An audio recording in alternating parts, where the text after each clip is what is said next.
you to all of you who are here, and welcome to the 65th edition of the Archives Public Lecture Series. We are the Archives at NCBS. If you haven't visited us already, we'd be really happy to have you come over. We're just around the corner over here and down the stairs in the basement. We'd be really happy to give you a tour after the talk if you would like. We are a public collecting center for the history of contemporary science, so we collect material from all STEM fields from across the country.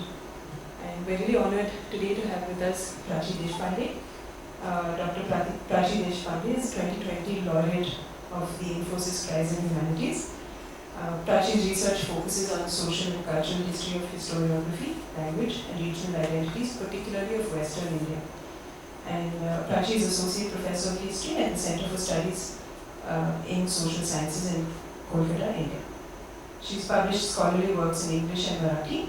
Her first book, Creative Pasts, Historical Memory and Identity in Western India, 1700 to 1960, examined the emergence of modern history writing practices in the Marathi-speaking areas of Western India, and the importance of historical memory in shaping an enduring Maharashtrian regional identity. Her second book, Strips of Power, Writing, Language Practices and Cultural History in Western India, examines changing relationships between writing, script and language through a focus on the cursive Modi script, and underlines the importance of the material world of writing to the modern linguistic state. And earlier over lunch, Prachi was telling us about the many archives and various locations that she's had to visit in order to find the material for her work, and excited for this talk. Thank you very much.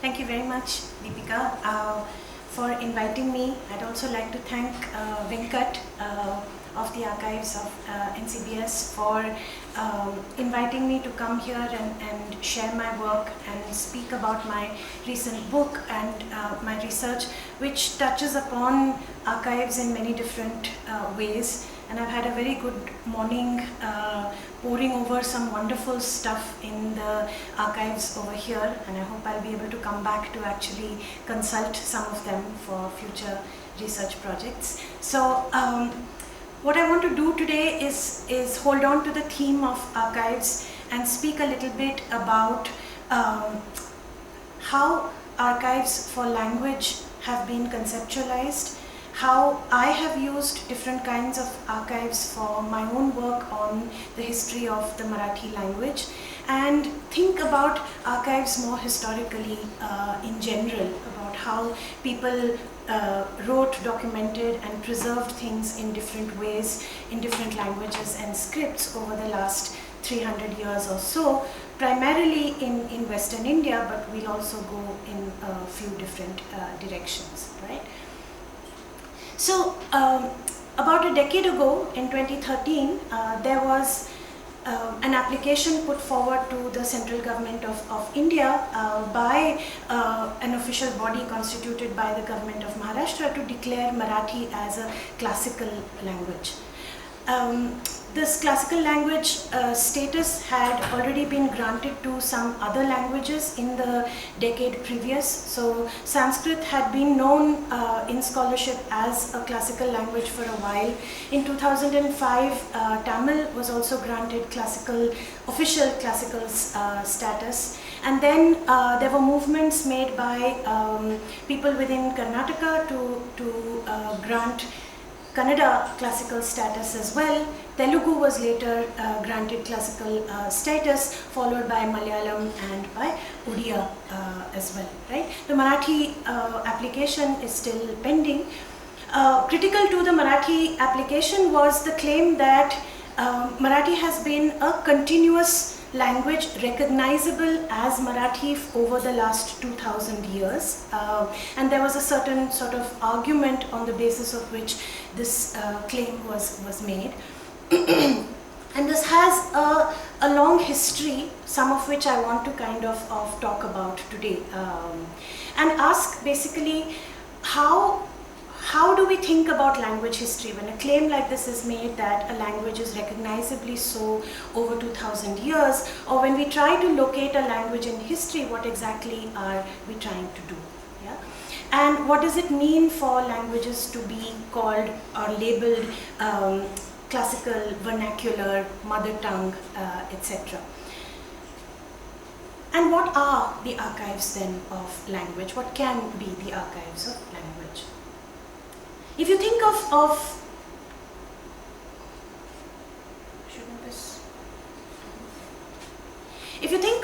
popular histories of language that you may have encountered in bookstores or popular discourse, they're usually histories of literature. These are often inextricably intertwined with histories of regions or regional communities. And modern histories of languages began to be written in the 19th century, and these narratives often imagined language as in evolutionary mode, right? Almost like a living being that was coming into its own and achieving its natural form. This was the age of nationalism in Europe, and so the contemporary linguistic community around which linguistic nationalism was taking shape was often projected back into the past and its history traced to the present. Historians debated the oldest written text of a language to determine its origins and antiquity, and traced its language over and traced its changes over different genres and styles and authors over time. Oral and popular literature was also present in these histories and provided a sense of timelessness and community. In India, regional languages were glossed as Desha Bhasha, rooted in particular desh or territories, and were spoken by specific communities. In the 20th century, political unification, as in the form of linguistic states primarily, gave again a sense of territorial coherence and teleology or endpoint to such histories of language. So we find such histories very much in our regional gazetteers, our textbooks, government websites, the way our education systems and administrations are organized, and in our common sense as well, right? I mean that the histories of communities, say the Bengali community, the Bengali language and Bengali literature, and the history of Bengal are in a sense all inextricably intertwined. And so that's why you have titles such as the history of the Tamil people, language, religion, and literature, which are all often sort of bunched together. Uneasily perhaps, but nevertheless bunched together. Now scripts have figured in such language histories in different ways. Sometimes they help to fix when writing began in a language. Sometimes they help to upgrade speech forms from dialect to separate language status, especially when a community is demanding, say, a different state or even a different nation, perhaps. And sometimes they serve to symbolize community difference and differentiate registers of the same language, Hindustani turned into Hindi and Urdu, into two separate languages altogether. So given this model, it's not surprising that the classical language criteria were fixed in this way by the central government community, right? How old is the language? What is its oldest text? Does it have a continuous trajectory of usage? And questions like these, which had to be ticked off for a language to get that label. So this has set, predictably, speakers of different languages arguing amongst themselves that my language is more classical than yours, right?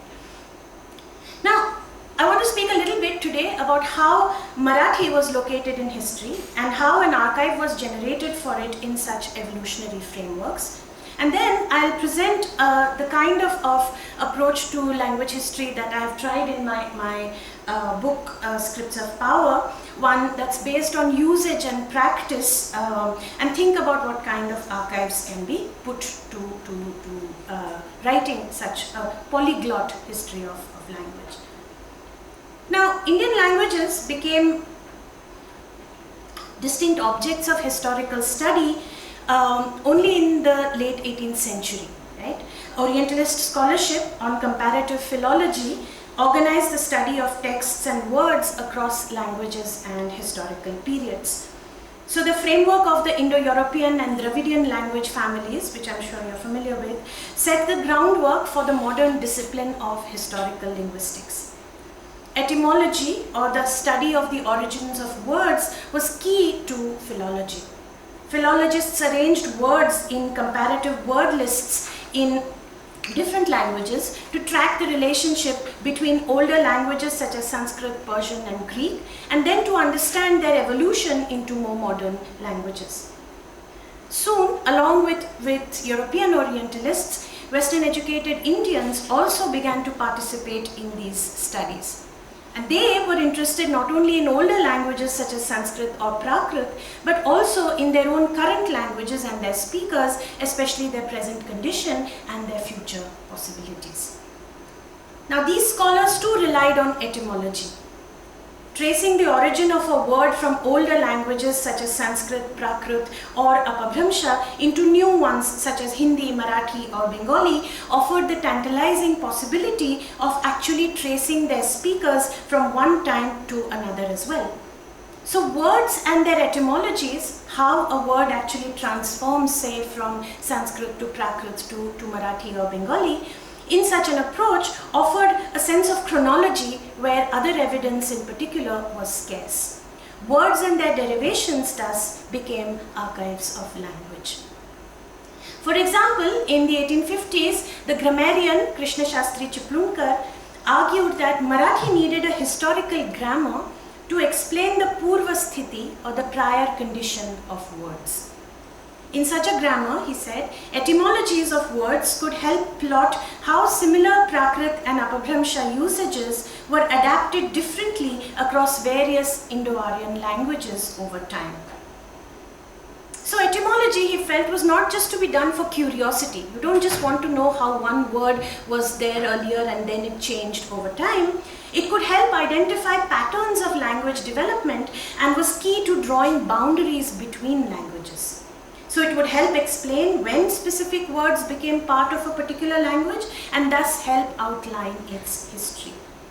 Many writers, historians and grammarians entered the fray in the following decades to outline the history of Marathi words, and through them different histories of the origins of Marathas, Maharashtra and of Marathi speakers. So the anti-caste reformer Jyotirao Phule is one of the earliest who kind of uses this form of etymology to sketch out a kind of social history and to evoke a kind of pre-Aryan proud past for the Deccan, into which he argues that there is an Aryan and Brahmin invasion and exploitation. In his 1873 text, Golamgiri, he derived the names of local folk deities from words denoting warriors, high institutions and officials who were ousted from positions of authority by what he viewed as this Aryan conquest of a proud indigenous society. So Khandoba he traced to Khand, which is the kind of provincial region. Malhari, all of these are local deities of the region, right? Khandoba, Malhari to Malla or warrior, Masoba to Mahasuba, which was a Suba also meaning an administrative region and its official, and Mahar to Mahaari or great warrior. So what he tried to do was root these words, contemporary words, in local society and institutions and give them a kind of historical depth.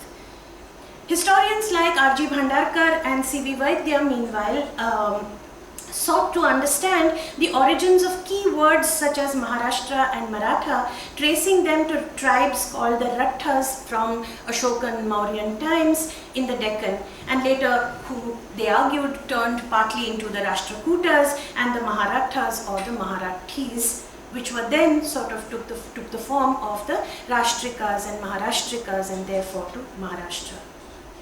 Now, scholars were not agreed on whether it was Sanskrit or Prakrit that was the older language. This is a kind of persistent debate in the history of Marathi. Rajaram Shastri Bhagwat, a famous social reformer and Sanskrit professor at St. Xavier's College in Bombay, he argued that it was Prakrit which was the older form. Prakrit meaning naturally developed and therefore more original, which was then refined or made Sanskrit into the Sanskrit language. So Marathi, he said, is not just Marathi, even Marathi is the older Prakrit, which was then all of these words, like Ratha and Maratha and so on, were later sort of Sanskritized or refined into their Sanskrit name. So Marathi, in his view, was a very old language. And in the contemporary application also, we see this tradition of the older Prakrit argument that has been sort of placed again. Now, the influential historian V.K. Rajwade disagreed with this Prakrit first argument. He argued that first came Sanskrit, right, along with Aryan culture, and then came the modified form of Prakrit as society developed, and then the more modern form of Marathi. The Maharashtrikas, he said, were originally Brahmins and Kshatriyas who came into the Deccan, and the region came to be called Maharashtra after them. Contemporary Marathas, he said, were the product of the intermingling of these Maharashtrikas with local people in the Deccan. Now often, attitudes to caste hierarchy shaped these views about language. Rajaram Shastri was closer to Phule's view about an older aboriginal culture, a Maharashtra Mandal as he called it, which was inclusive, very socially inclusive, and he included Brahmins as well. Rajwade's argument, by contrast, was very much focused on a Brahminical sort of hierarchy where any culture of note came from Sanskrit and came from the Brahmin sort of leadership of society. So we see that these social arguments kind of shape language debates, and words and linguistic evidence sort of shapes the way people see what might have happened to people in the past as well. Now, some of you may know that Rajwade is most well known as the single-minded creator of a documentary archive for the history of Maharashtra. Really, he sort of traveled far and wide to put together a huge documentary collection for writing a modern evidence-based history of the Marathas, particularly the Maratha Empire. Rajwade firmly believed that the words of a language were like historical documents. One had to read them carefully to yield the truth of the past. So he actively mined Marathi vocabulary, etymologically deriving words from Sanskrit and Prakrit. So he would frequently publish these 3-column lists of words, much like he published stray original documents from the medieval period, and derive these words from an ancient language. He eventually put together lexicons, huge lexicons of Marathi nouns, place names, surnames, caste names, and verb roots with the goal of encompassing the evolution of all of Marathi vocabulary. So he really was like an archivist possessed, right? The origin of place names, he argued, helped identify the social and territorial boundaries of the Marathi language. It was therefore a literal effort to archive the whole of language beyond specific literary texts to the entire mass of vocabulary past and present. Now, what does this etymological method do? We might think all this is great, right? What a tremendous effort to actually try and see what kind of words are out there and try to understand where they might have come from. What this etymological method does is it focuses on a very neat lineage from Sanskrit, Prakrit to Marathi, and it disregards all loan words or other influences that come from other languages. Now, in contemporary linguistics, the phonological changes that happen in language. Linguists accept influxes and influences from any neighboring language. No purity of lineage is assumed over here. But Rajwade preferred every single time to draw links between similar sounding words in Sanskrit, Prakrit and Marathi, and this led him to reject some very obvious loan words from Persian, from Kannada and from other languages. And if you've found any kind of popular etymology on the internet, there are these Facebook groups and others which kind of try to trace the histories of words like, ha shabda kuthun ala, and then you try to find a kind of Sanskrit original and then, work your way through Prakrit to find where it is. Most of these etymologies are imaginative, right? They are derivations based on what the possibilities could be. And many linguists have tried to point out over the the last 100 years that etymology is really more a matter of faith than of precision. And it's a matter of language skill rather than any kind of scientific formula for derivation. And so Rajwade is sort of, you have the word burkha and he traces it to the Sanskrit mukharakshak. So there are these transformations that he did. Instead of just sort of saying that it actually might have come from Perso-Arabic influences. And there's the word beparwa, right, which he sort of like does a few somersaults to a word called dvipravajini, which is in Sanskrit, which means somebody who's not interested. So I mean there are many such, we have the Taj Mahal, which has been traced to a Tejo Mahal and things like that. I mean these are part of the same kind of discourse. Rajwade was very influential. And his framework went a considerable way in cementing the kind of common sense that we have about a core linguistic evolution and history that is neatly marked off from loanwords or other contemporary relationships and contact between languages. Right? These contacts and loanwords can only be seen as accretions or impurities in such a framework. And it reached its apogee in Vinayak Savarkar's effort in the 30s and 40s to cleanse Marathi of all foreign, namely Urdu, Persian and Arabic words and replace them with Sanskrit ones. Here too, languages and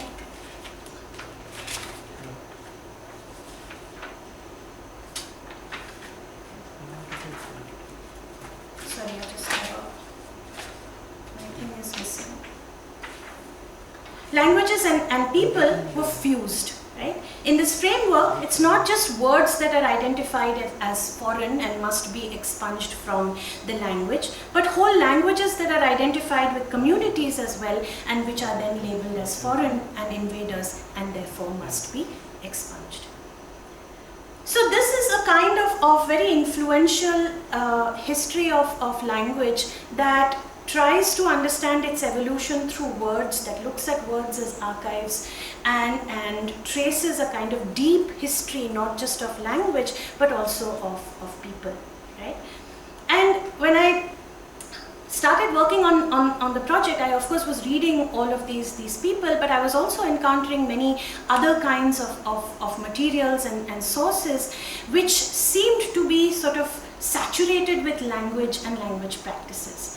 And I sort of tried to kind of think about how one could approach a different history of language. So when I was working on the project that eventually led me to this book, I first wanted to work on Marathi migrants who had gone to different parts of the Maratha Empire in the 18th century, whether it's Bundelkhand, Baroda, Gwalior, Bangalore and this region, Tanjavur, etc. And in all the archives of all of these regions, in the state archives and so on, there are these huge bundles, right? Wherever the Marathas had a political or military presence, there are these huge bundles of records that are in Modi script.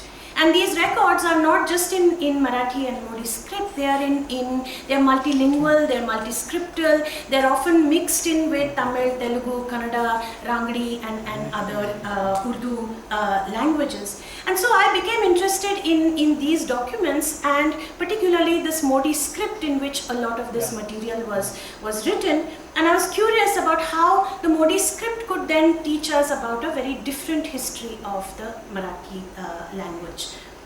And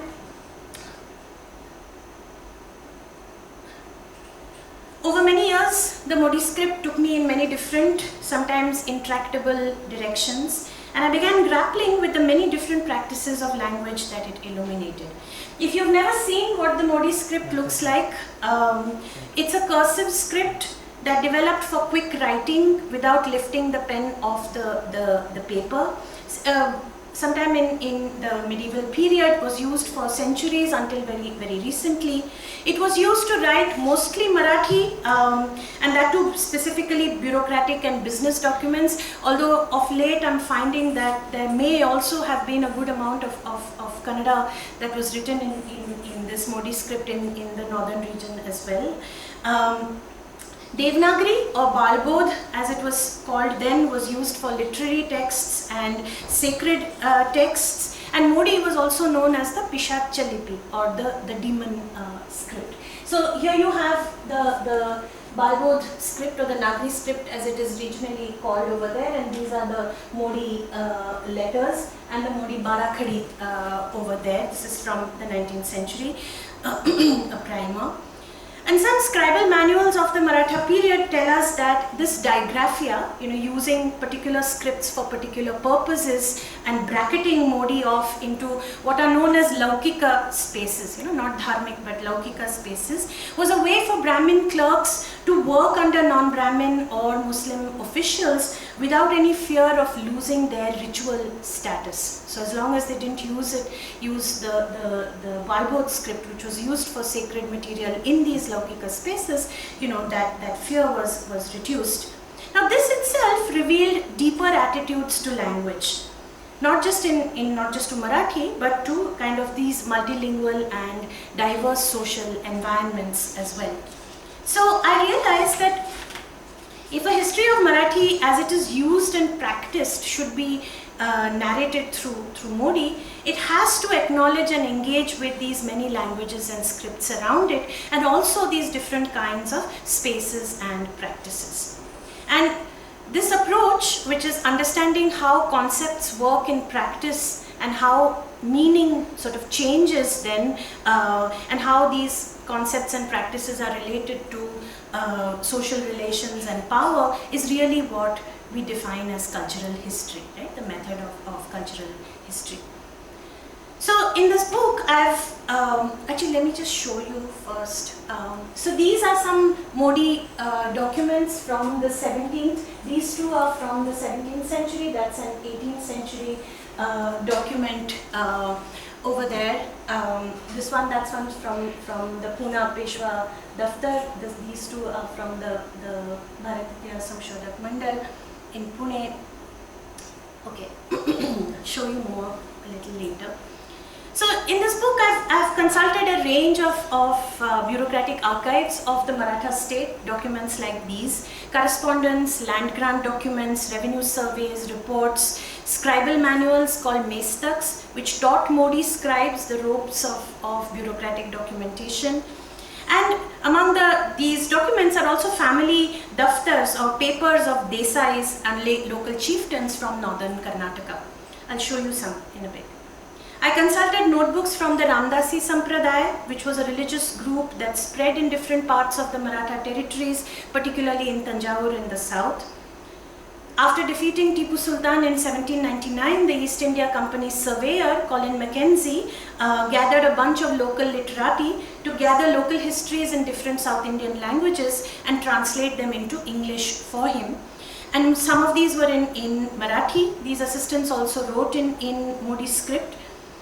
Then in the 19th century, as you know, printing technology came, and along with these manuscript materials, you have a lot of printed books, newspapers, pamphlets, periodicals, and so on. And many manuscript materials start kind of getting printed too.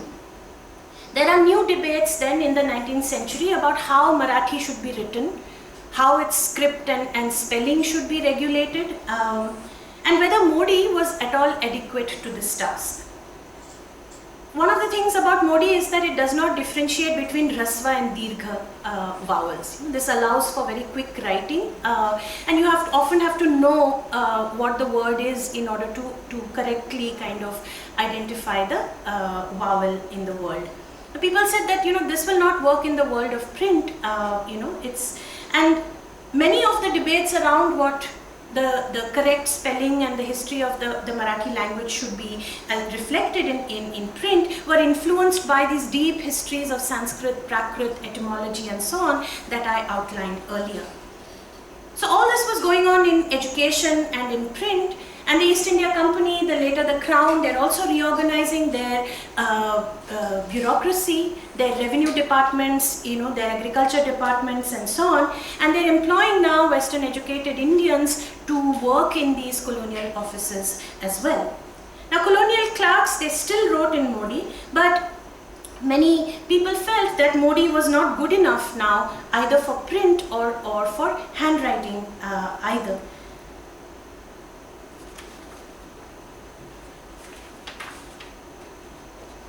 understand these changes, how these attitudes to spelling, script, language, etc. are changing, I looked at a lot of orthography debates and script reform efforts.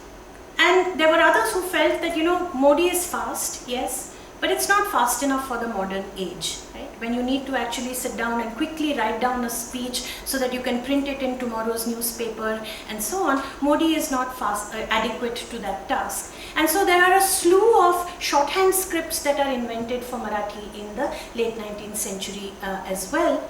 And these were then used for reporting on public speeches, on seditious speeches and so on, and then they found their way into courtroom transcripts and the assessment of evidence when people were being tried for sedition against the British Raj.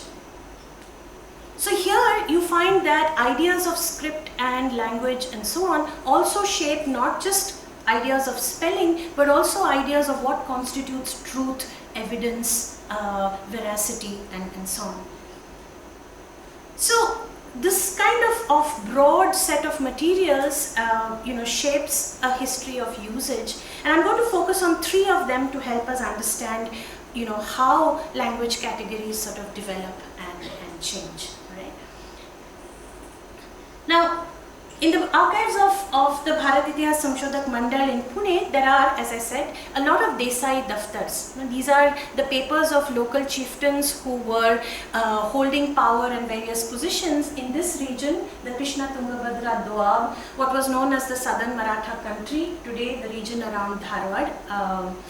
They controlled small desgats and a variety of revenue collecting positions, and they negotiated local power with incoming powers such as the Adil Shahis, the Marathas, and later the British as well. The Lakshmeshwar Desai Daftar is the largest of these. You can see some of these papers from the Lakshmeshwar Daftar over here.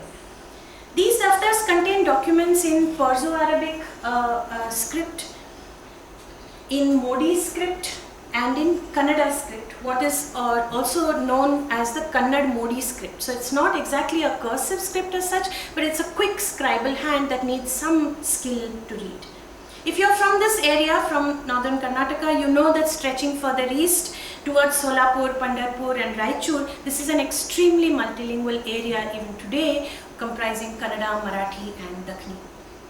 Under Adil Shahi rule in this region, Persian was the court language and used for issuing farmans or court orders, followed by Marathi at the district or the Pargana level for official communication, which was sometimes bilingual, sometimes only in Modi.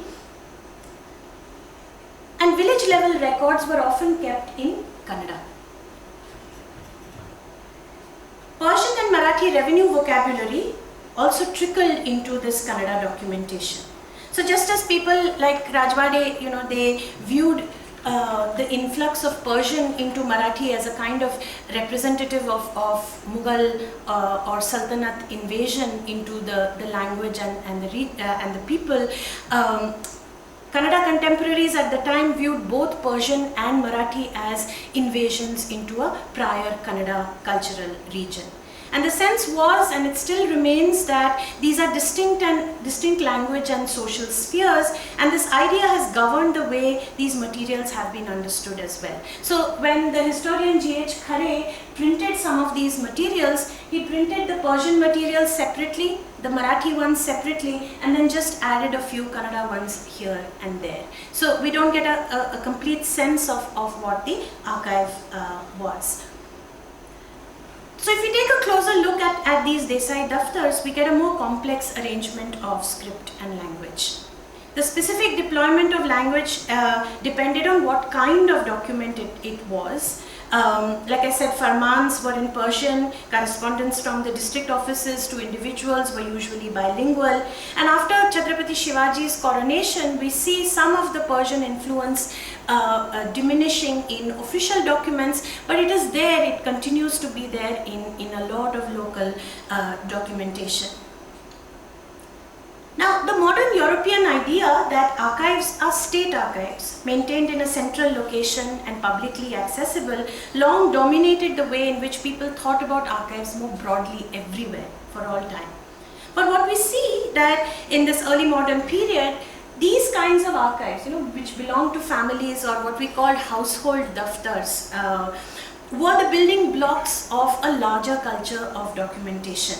So the onus of preserving all original property documentation was on the recipients and maintained with the family rather than in a kind of central chancery or archive, or what we might think, today we have the Karnataka State Archives or the Maharashtra State Archives. There wasn't a kind of central one like that. And any change in the overall power structure, if there was a new ruler, if there was a war, if there was a new official appointed over there, then this would occasion the kind of revisiting of paperwork and redoing these documents all over again. What we see is that a lot of Persian and Marathi material and influences come into the Kannada documentation, but there are very small ways in which the Kannada conventions from older inscriptions and so on also influence the way the Marathi ones are written in the 18th century. So there are some very, very interesting ones where usually in the Marathi documentation you have somebody's name written as something bin something, right? Somebody bin something. So you have Kenchan Gowda bin Yellap Gowda is the way it would be written, someone who's the son of somebody. But in the Kannada documents you would have it as Yellap Gowda's lake Kanchan Gowda, right? Yellap Gowdan Maga Kanchan Gowda. And that Kannada convention then you begin to see in a lot of Marathi documents that are written in the 18th century as well. So you see these small documentary traces of language influences.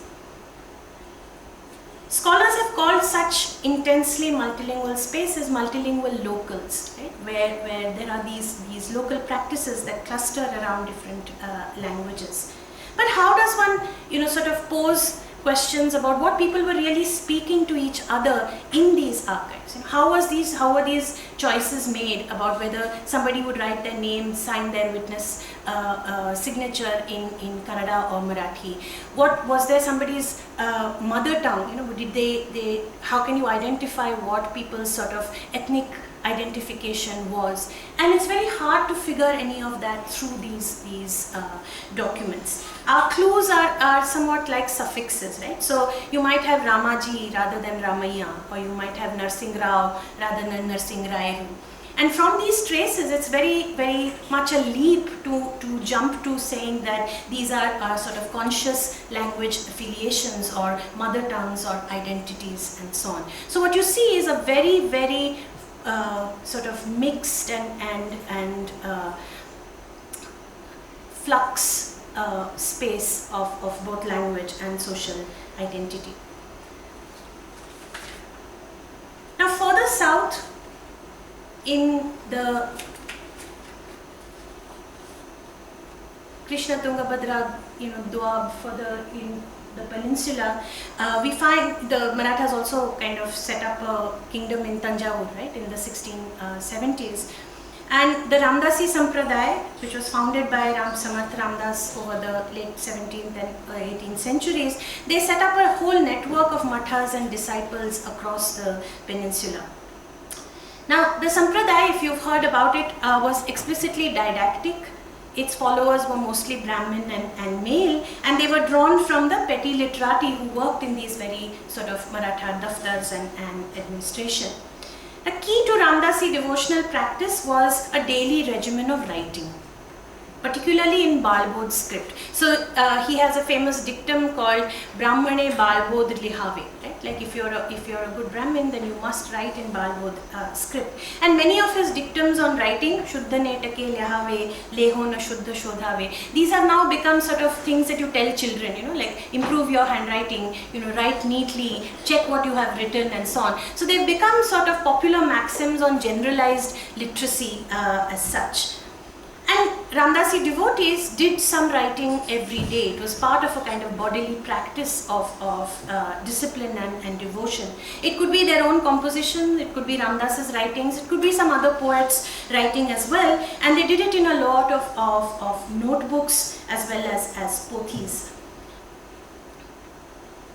Here are some examples of Ramdasi notebooks that a historian in the early 20th century, Shankar Sri Krishna Dev, collected almost thousands of bundles from different mathas across the peninsula and put them together in an archive in Dhule in northern Maharashtra.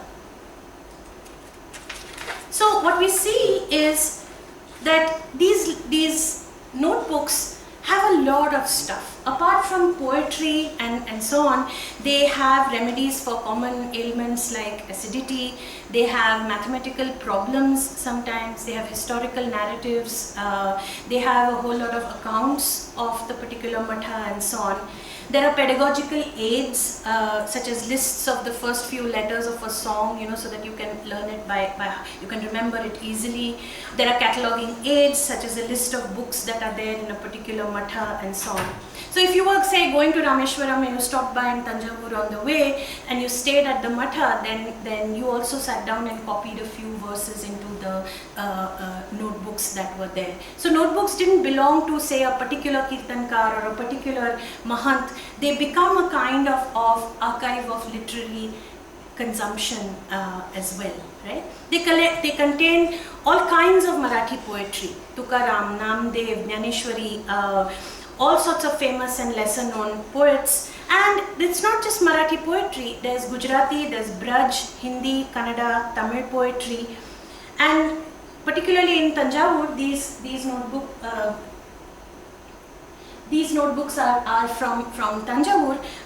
There is a lot of Kannada and Tamil poetry. So there is a huge amount of Purandaradasa's kritis that are there in the so you can see this one is a Purandaradas kriti. This is a recipe for acidity.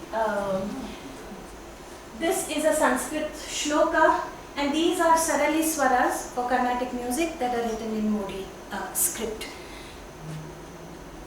So what's interesting is that there is so much multilingual writing and practice in these notebooks, but all of it is in Balbodh's script and only occasionally in Modi that you can see.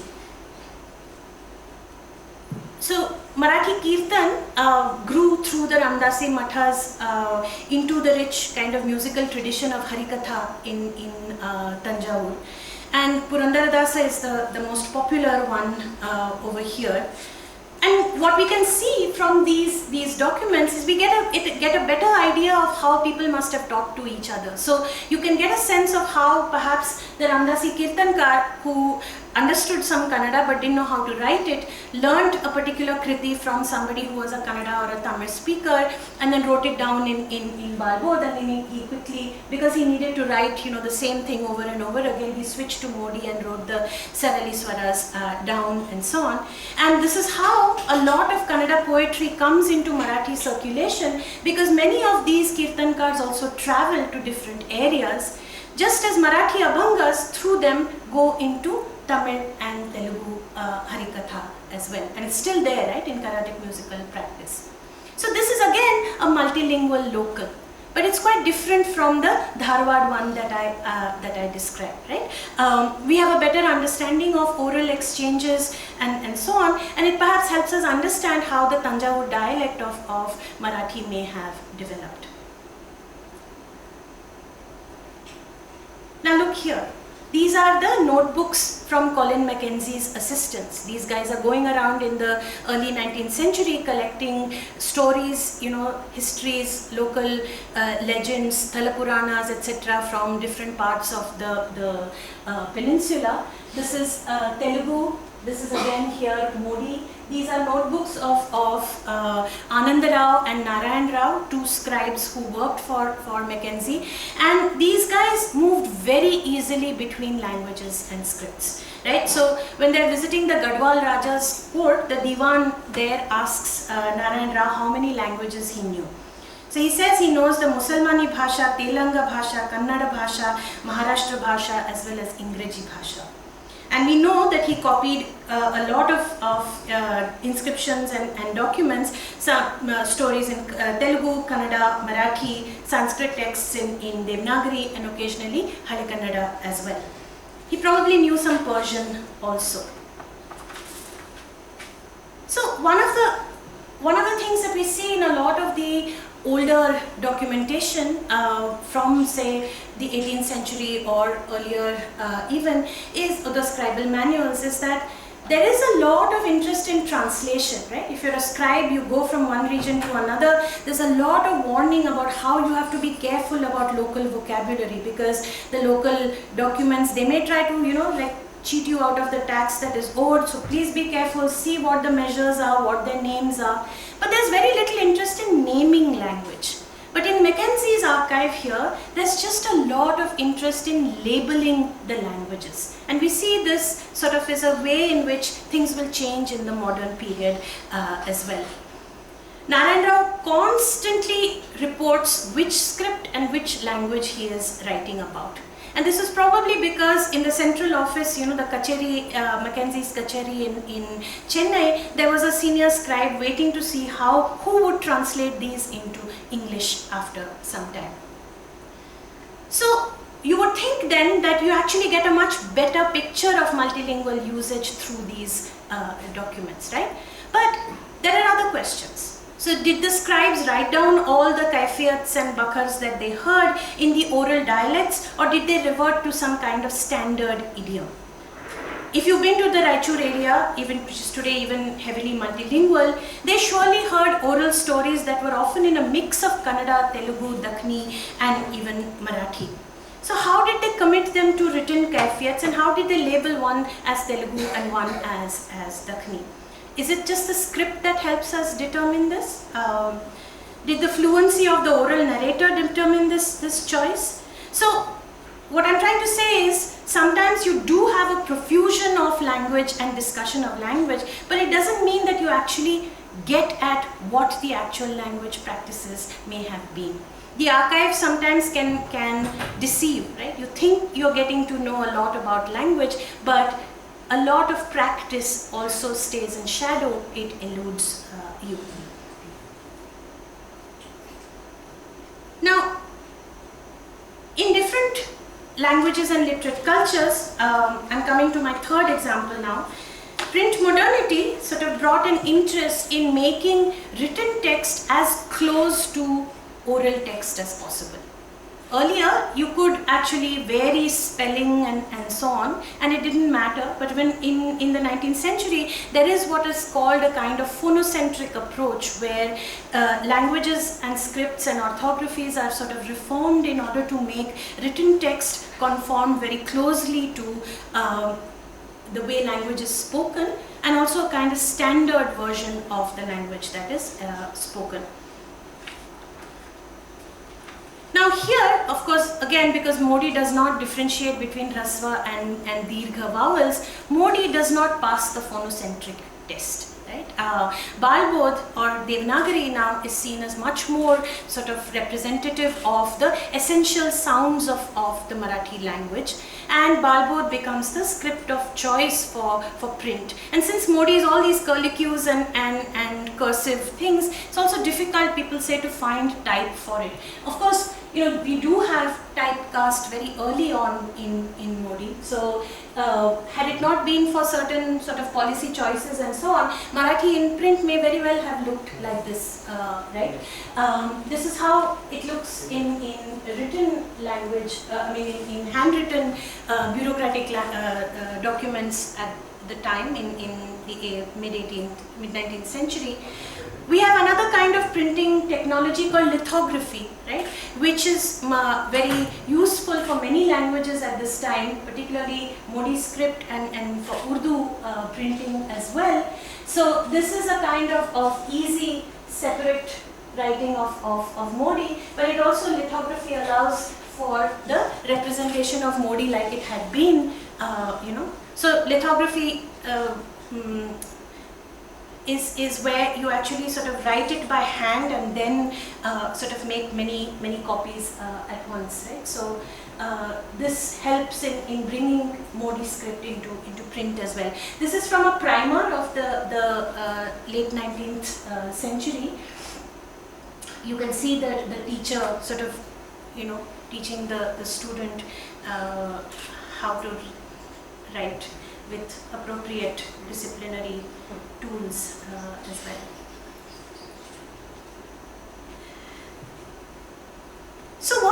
happens in this overall thing is that, there is a lot of Modi in the public sphere, but what it eventually figures in Marathi language discourses only as a kind of lack or a deviation from proper Marathi, right? And its proper script, which is now identified as Baloon.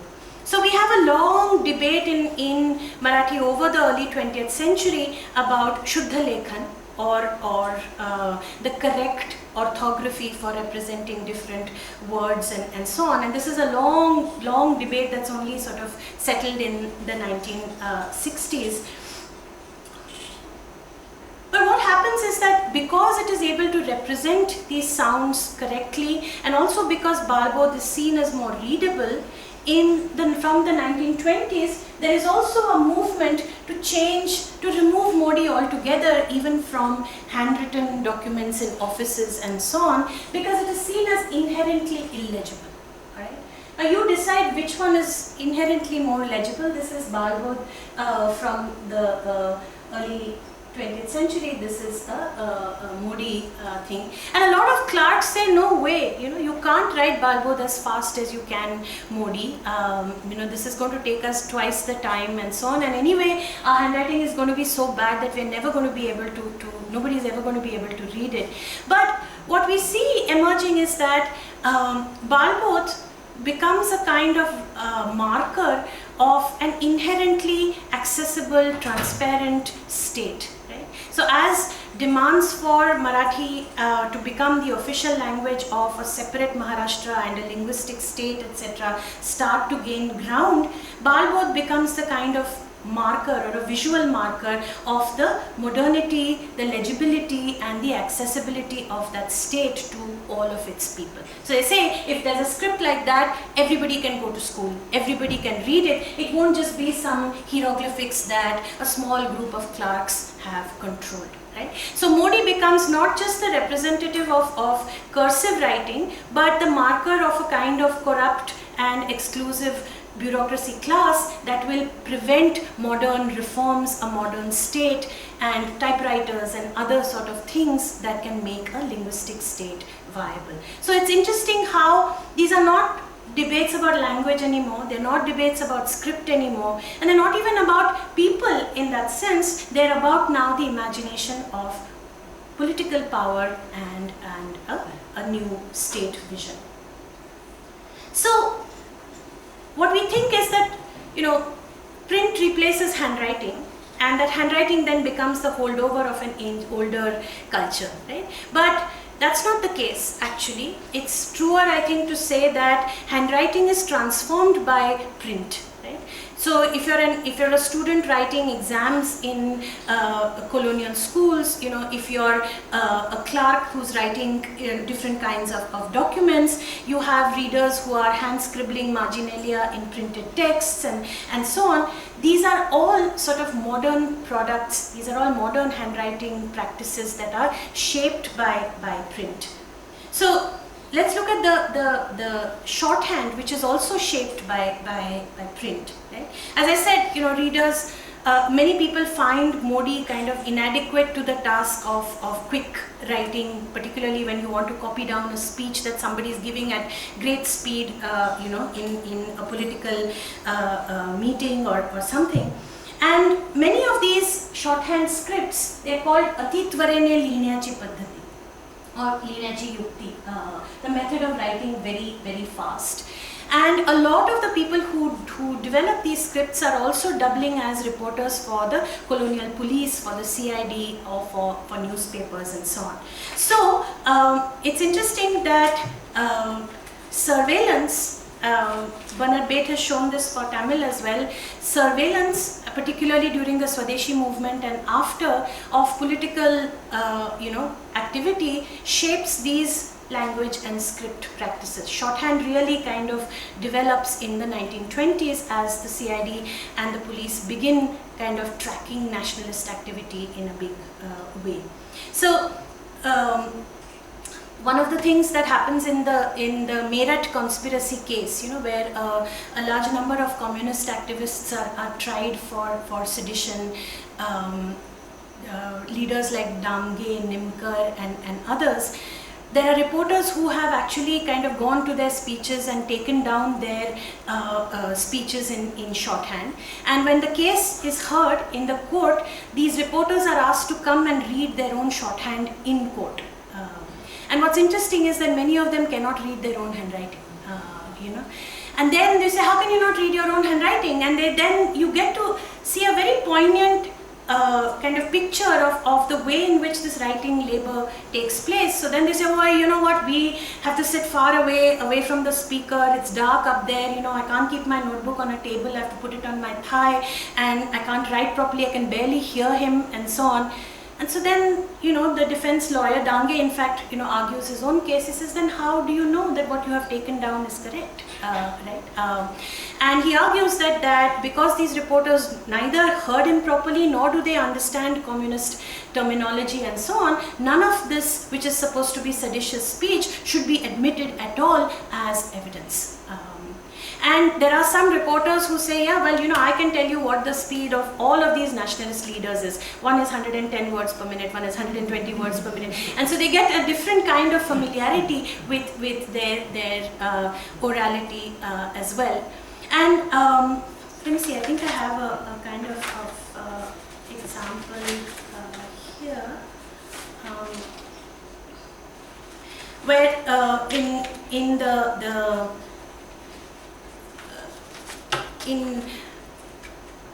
Khilafat movement, when Shaukat Ali and so on, you know, the Ali brothers, Shaukat Ali is particularly giving speeches all across northern Karnataka. You can see so many different language practices at work. So there is a policeman from Pune who has followed him down into Bagalkot and the other areas. And in Bagalkot, where Shaukat Ali is giving a speech, he is giving it in Urdu, and there is somebody who is translating from Urdu to Kannada sentence by sentence. So this guy who is doing the shorthand writing, he doesn't have to actually kind of worry too much. He instantly translates from Marathi shorthand into English shorthand and writes it down over there, right? But there is somebody else who cannot, who quickly writes down whatever he hears, just the signs and sounds, not even whole words, and later on goes back, quietly sits down, writes it down in Modi script, the best he can remember. And wherever he can't, the CID official fills it in for him. So what you can see is there's a processing of sign, sound, word, phoneme, at very great speed in very, very difficult circumstances. And this raises the question then about how do you think about verbatim written representation? What counts as evidence? What counts as veracity and truth? All of these are relevant to discussions of the archive. We were talking earlier, right? I mean, how do we actually trust what's there in there? You know, do we have all sorts of kind of mythified narratives as well? But there are all of these concerns as well, right? About how something enters the archive and how it is treated as truth or evidence, particularly when it is a court trial that can decide the future of somebody's life. So all these scripts, whether it's Balbod that becomes associated with transparency and accessibility, Modi which becomes, you know, sort of inefficient but representative of past Maratha glory, or shorthand which becomes kind of representative of speed and efficiency in the modern age, all three of these underwrite the demand for Maharashtra as a viable linguistic state in different ways. The burden of establishing such a public viability was not only on those, you know, sort of very small states in border regions and so on, it was very much on languages and regions that we somehow assume are natural, right? I mean, how could Maharashtra not be a linguistic state? Because here you have such a long and continuous kind of regional and linguistic history. But I would say that, you know, this kind of cultural work had to be done in order to establish the viability of the state as well. So the challenge for cultural historians of language is to keep in play the awareness that there is a continuous language and linguistic formation, and a historically evolving realm of linguistic intelligibility and affiliation. While excavating these changing meanings and attitudes to language in concrete practices. These practices I've tried to show in today's talk are very diverse, like writing, administration, religious domains, surveillance, etc. And they don't always line up with each other in a neat, chronological, monolingual, evolutionary history of words, texts, territory, and community. They are rooted in concrete relations of power over critical periods of historical transition. So to write the history of language through different scripts, voices, and archives means unpacking and situating the materiality of broad phrases which we use every day very casually, like language of administration, the regional vernacular, the mother tongue, or even multilinguality. So I hope that I've been able to convey some of this complexity of language history to you, which I think suggests that the history of any language is necessarily a polyglot history. The language the history of any language carries around it the history of many, many languages, and every language history is necessarily therefore multilingual. Thank you. Stop here.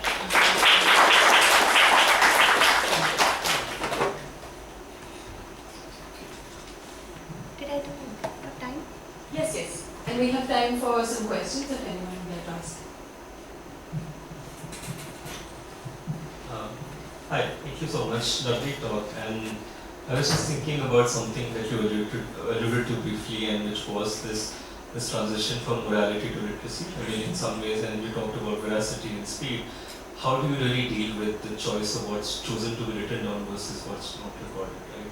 And I suppose I don't know if there's an answer to that, but I'm just curious that how do you navigate as a historian of linguistics things that people explicitly choose to write down and record or preserve and therefore convert into the archive at some point, versus things which may not have been recorded in the literary form, and how do you fill those gaps and how do you deal with this kind of a vacuum? Thank you. I mean, that really is the core question, right? And not just for historians of language either, for historians more broadly, right? Because your archive is necessarily partial. We know that literacy was related to power, and therefore whatever whoever was literate and whoever had the ability to note things down, definitely, those power relations factor into the documentation and in the creation of the archive. And there's been a lot of, I think, caution now that various theorists and historians have pointed us, made us as aware of about silences that are there in the archive, or the fact that there may be ghosts of voices. This is why I said scripts and voices in the archive, and I kept alluding to how we don't know what the oral speech form was, and we shouldn't assume that just because it's been written some way, it must have been spoken in that way as well. Now, I don't think there is a way in which we can capture that orality in its full glory or in its essence even, but I think it behooves us to be aware of it and point it out or underscore it wherever possible, right? Because again, there were specific groups that were kept from literacy, and there is a whole realm of therefore social life that does not figure in the written archive. Just to add to my question, I think where I was coming from, that even today, the way I speak my mother tongue versus the way I write it actually feels very different. Of course, right? Of course. And there is a conscious, semi-conscious sort of switching gears when I'm doing that. And I think that's what I'm worried about, that we're not really capturing, and as you rightly pointed out. And perhaps there are different ways of documenting, orality as well, not just contemporary orality, but also in, for instance, literary historians have done a very good job of thinking about what the oral penumbra of written texts is, or the way in which certain literary texts allude to performative contexts and variations and so on, which tell us, that there are different versions available of latent text, which tell us that, there is a realm of performance which allows for these to be modified and so on. But definitely that there is a power relation in language choice, in code switching and other aspects. Social linguists have identified it in other ways. That's definitely there. Yeah. What is your mother tongue, if I may ask? It's complicated. My family is from Rajasthan. I grew up in Bengal, so I speak Hindi, Marathi, Bengali. Okay. English. I don't really know what's going on. Okay. But mostly Hindi, I guess. I think many of us are like that, right? I mean, when I'm asked what my mother tongue is, I don't know either, right? I mean, it's from northern Karnataka, but I grew up in Maharashtra, speak better Marathi than Kannada, but it's not like the Puneri Marathi either. There are differences. But then when I come here to Bangalore, I can't really speak in Kannada because then it's all the northern inflections, which sound so kind of gamar and so yeah, it's complicated. Yes. So I have a very naive question. So it is pertaining to the slide that you showed.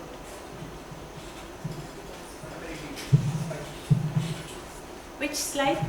The one where you had the Persian Modi, the Modi and Kannada Modi.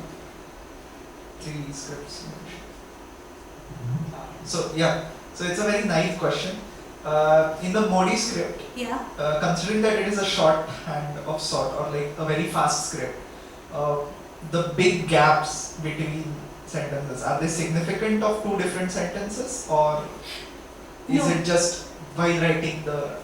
No, in this particular document, they may have left it blank for filling in a name or something later on, and for whatever reason it was not filled in. But one of the characteristics of Modi writing, and indeed most manuscript writing at the time, is that there is no word separation. Certainly no punctuation and thing, and you have to know where to cut the sentence and the word, and that's what makes this so localized as well. It's not a naive question at all. It actually goes to the heart of how print culture then emerges as different, because you have to know the words, and when you're faced with unfamiliar names of towns or places and so on, immediately the document becomes more opaque to you than it was. So if you're from the archive, if you've been trained there by your uncle, or if you belong to the region, you are able to identify those names and things much more easily. Yeah, because I think this is very evident in my home when we used to say some stotra or something, like my grandmothers, my parents. And especially in the Ramraksha, where you have these compound words, extremely big, like they are almost as big as a sentence. Yeah. And there is no punctuation, Yes. right, between words especially. So it's very difficult to understand where to breathe, where to take a pause. And so yeah, that's why I was confused why there is such a big gap. And for poetry, what helped in an earlier time, we didn't have punctuation, was meter, right? So you know that the Ramraksha is in Anushtup Chanda, so you know then where the pauses will come and how to break them. But in the 19th century, then people start saying, "Nahi, that's not good enough." The phonocentric reform says that you can't just place poetry like that. You have to give pauses. You have to put even commas, because people might not know Anushtup Chanda immediately, especially neo-literates who are going to school and so on. So not just in prose, but even in poetry, there is an effort to then try and put in as much visual information so that people can read completely. Yeah, so would we then consider it in a sense that as you have named it, scripts of power, the power of the scripts actually started rising in the later period? Because if you go back, I have not studied a lot, but some of my friends who have studied linguistics and religious studies. So the stotras, mantras and the Vedas are very much dependent on how the Guru teaches you to say them, even if they are written there, because they don't have a punctuation. So essentially you have the power of script getting stronger now almost as much as the vocal in a way. Because in early times you had these ghana parties and you had a lot of effort placed on recitation rather than writing. No, so there are certain sorts of literary and religious texts that have always sort of been part of an oral transmission, right? And writing, particularly for a particular Sanskrit, corpus of religious texts, was seen in a way as an inferior mode of transmission. So that oral recitation, particularly of the Vedas and so on, has remained oral in many ways. Even after many scripts were developed to write down Sanskrit literature and Sanskrit religious texts in many over the centuries. But when I talk about scripts of power over here, I'm also talking of a script of power in the sense as a kind of mode or a narrative of power which is represented in different forms of writing. And here, rather than religious or sacred texts, what I'm looking at are kind of mundane documents, right? Which you think really are just produced by the side, or they have a very clear understanding of power, that it was Persian, therefore it was Mughal, therefore it was sort of oppressive, and what we see is actually it's much more complicated than that. So I had a small follow-up question, since you mentioned that there were no clear punctuations back then. So is typing, which like technology, most of the technology was introduced not thanks to but because of colonizers. So, because all the Marathi punctuations are, you take Hindi punctuations except for full stop, I think almost all punctuations are same as the Latin punctuations, right? You have full stop, comma, semicolon, swarpa, viram. Yeah. So, did we not have punctuations at all before these punctuations were introduced? Because everything is same, you can't have such levels. Right. So what we do have is what in Bangla is called the dadi, right? Which is used to mark the end of verses and so on, 2 lines or 4 lines and so on. But yes, essentially in Marathi, it's in 1850 there is a book called Marathi Punctuation, which Major Candy, who is the big reformer of Marathi writing and Marathi grammar and the way it will be printed in government textbooks and so on, he lays out, along with Dadoba Pandurang, who's the first major grammarian, to say, okay, what kind of punctuation will be used. It's all part of these phonocentric reforms, and words are then printed separately. All of that is part of one phonocentric package.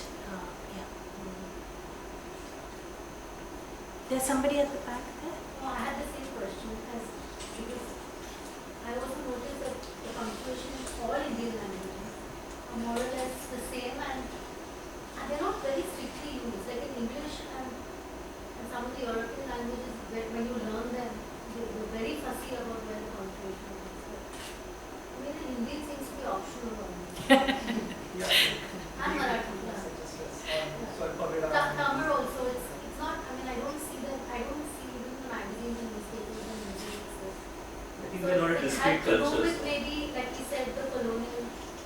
No, see, I think there is definitely punctuation, word separation, and this kind of visual completion of the text to make it easier for the reader, and not just punctuation, right? I mean, there are these words like now in Marathi. Okay, now can be तुझं नाव काय आहे आणि मी नाव घेऊन चालले, right? Hoodie. Now there's a big debate about whether that now should have a dot on it to distinguish the name from the boat. Now what would you do before punctuation or before this kind of visual reform? You would know from context which one it is. But this idea that writing that is not complete is wrong is something that grows over the 19th century as part of all of these. So the punctuations, if you wrote them wrongly in exams, you would probably be marked wrong, right? But in a periodical and so on, they aren't as sort of tightly enforced. So there's a big spectrum about the way in which this is enforced. But it becomes a matter of pride in languages as well, saying, okay, these are going to be our rules of Shuddha Lekhan or correct orthography, because that's how the language will be publicly represented. And if a language doesn't have standardized things, anybody can write it whichever way they want, what kind of status does it have in the public domain, right? These issues also then become kind of tied up with these practices. So they begin as colonial sort of modernizing and reforms, but they slowly become part of the identity of the language itself. And then I think you also face issues like encounter issues like purity of language. Right? Of course. You know, or the very infamous debate in Marathi. The Absolutely. Pani debate. Absolutely. So, Absolutely, yeah, because there is a particular version of the language, right? If you know where to differentiate ani and pani and pani, and then you are cultured. You are speaking the correct form of the language, and everybody else is wrong. It's also what causes a lot of people to say then Sanskrit words should also be written the Marathi way. So I didn't refer to it, but there's a huge debate about whether Sanskrit words like mati, gati, bhanu, etc. should be written with rasva or should they be written with dirgha, because these are tatsam Sanskrit words, but now they're part of a Marathi thing. So then we must have uniform rules, and therefore it should be written as bhanu, as gati, as mati, and so again it becomes part of like where the word comes into a different language, the language asserts control over it. Thank you very much, and thank you very much to Prachi. Thank you very much to all of you for being here to instrumentation, and please do join us outside for tea and snacks. Thank you very much. Perhaps some of this conversation can continue outside over tea.